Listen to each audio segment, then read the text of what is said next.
Welcome to Whisper and Strum and my daily chronological reading through the Bible series. Please subscribe so you can join me on every episode. Let's take a moment to prepare ourselves to hear the word of the Lord today by taking a deep breath in through your nose, hold it out through the mouth, in through the nose, out through the mouth. Continue breathing like that, feeling your body relax as I pray over our time together today. Dear Lord, thank you for the opportunity to hear your word. Thank you for each person taking time out of their day to listen to your word. Speak to each person at their point of need. Give them strength, wisdom, and peace, Lord. In your name, amen. Let's begin. Job, chapter 10.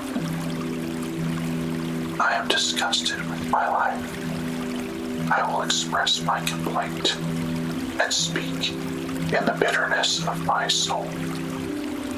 I will say to God, do not declare me guilty. Let me know why you prosecute me. Is it good for you to oppress, to reject the work of your hands, and favor the plans of the wicked? Do you have eyes of flesh, or do you see as a human sees? Are your days like those of a human, or your years like those of a man, as you look for my wrongdoing and search for my sin, even though you know that I am not wicked, and that there is no one who can deliver from your hand?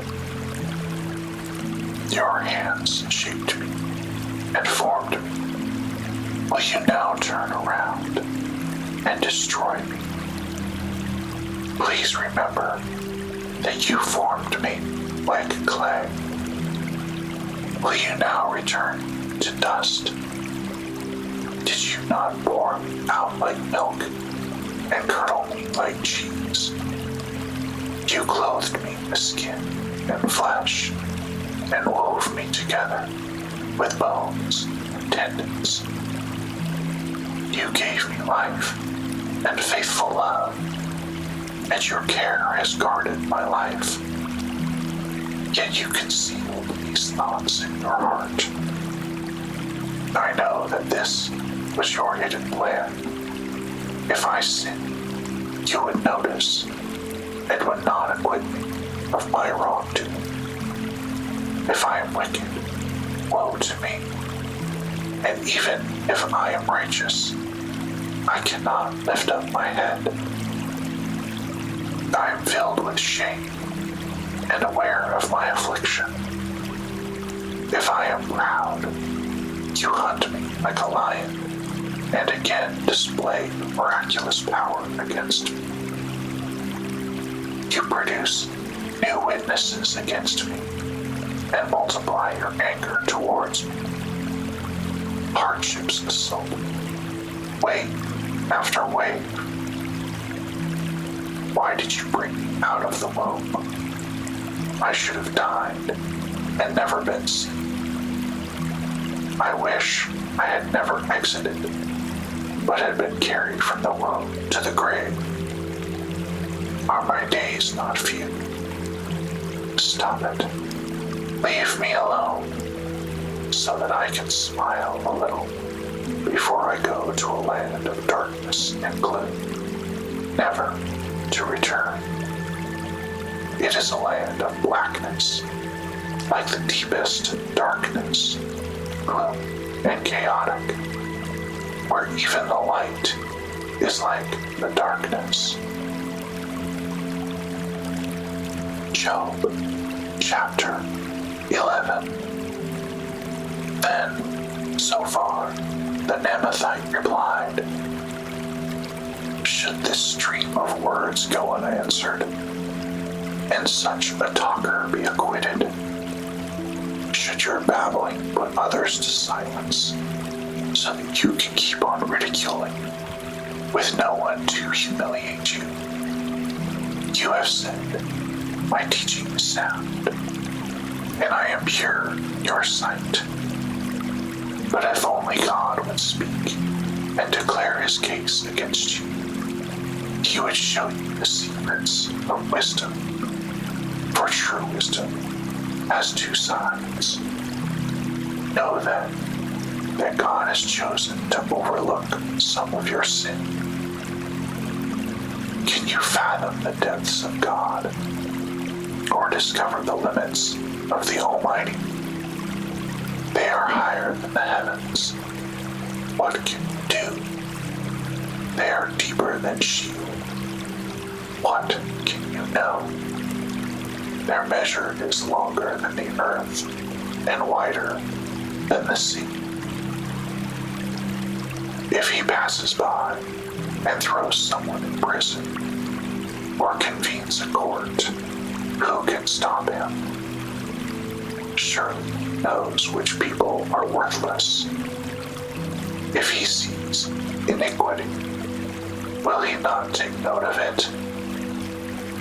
But a stupid man will gain understanding as soon as a wild donkey is born a man. As for you, if you redirect your heart and lift up your hands to him in prayer, if there is iniquity in your hand, remove it, and don't allow injustice to dwell in your tents. Then you will hold your head high, free from fault. You will be firmly established and not afraid, for you will forget your suffering.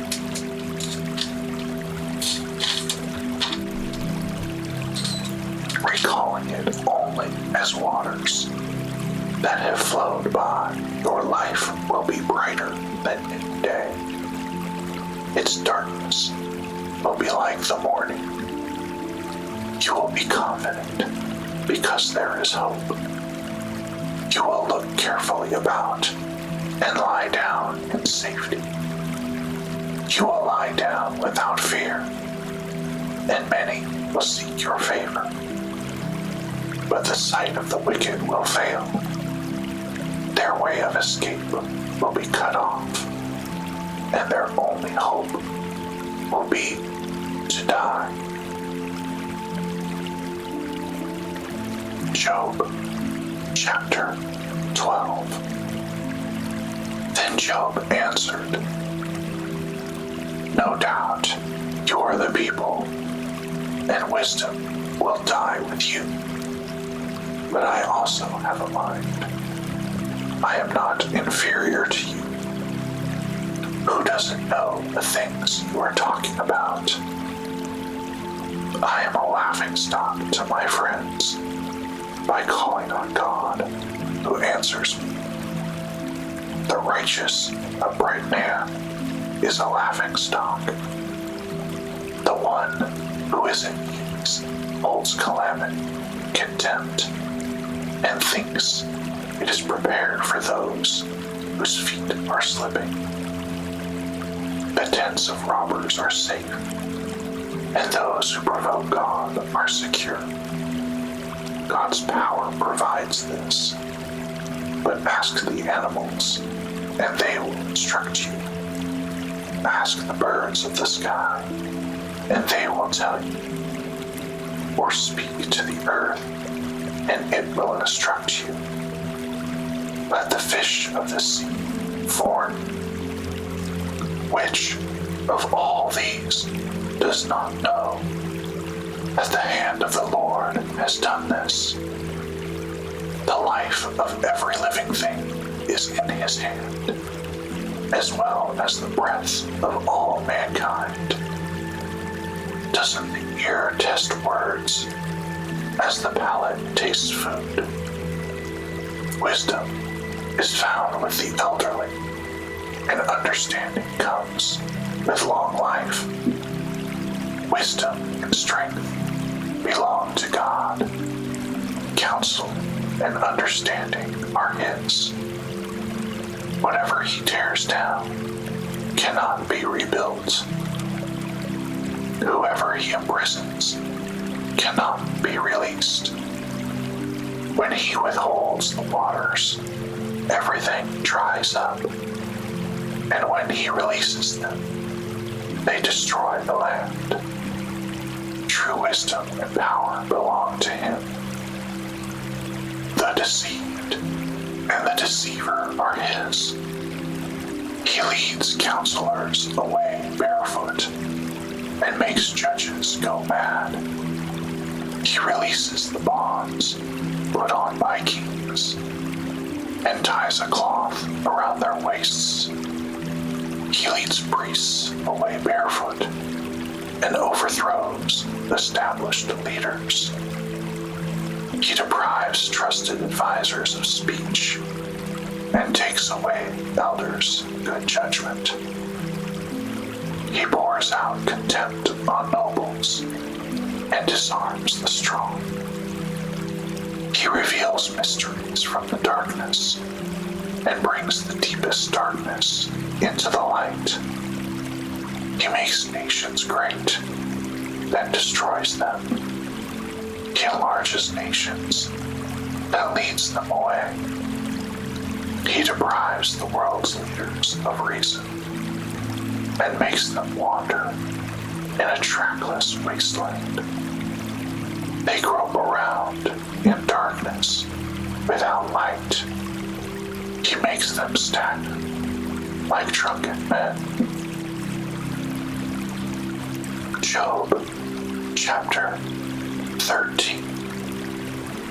Look, my eyes have seen all this. My ears have heard and understood it. Everything you know, I also know. I am not inferior to you. Yet I prefer to speak to the Almighty and argue my case before God. But you coat the truth with lies. You are all worthless doctors. If only you would shut up and let that be your wisdom. Hear now my argument and listen to my defense. Would you testify unjustly on God's behalf, or speak deceitfully for him? Would you show partiality to him, or argue the case in his defense? Would it go well if he examined you? Could you deceive him as you would deceive a man? Surely he would rebuke you if you would secretly show partiality. Would God's majesty not terrify you? Would his dread not fall on you? Your memorable sayings are proverbs of ash. Your defenses are made of clay. Be quiet, and I will speak. Let whatever comes happen to me. Why do I put myself at risk and take my life in my own hands? Even if he kills me, I will hope in him. I will still defend my ways before him. Yes, this will result in my deliverance. For no godless person can appear before him. Pay close attention to my words. Let my declaration ring in your ears. Now then, I have prepared my case. I know that I am right. Can anyone indict me?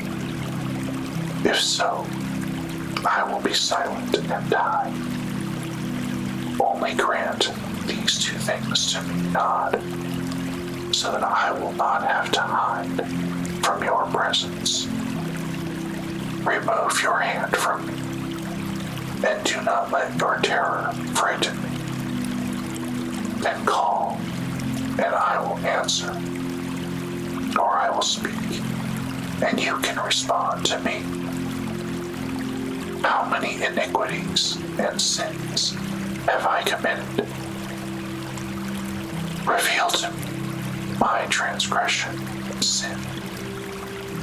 Why do you hide your face? Consider me your enemy. Will you frighten a wind-driven leaf?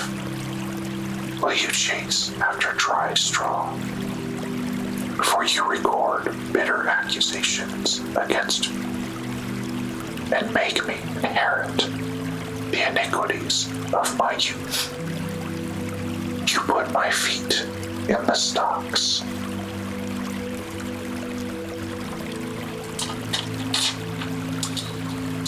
And stand watch over all my paths, setting a limit for the soles of my feet. Man wears out like something rotten, like a moth-eaten garment.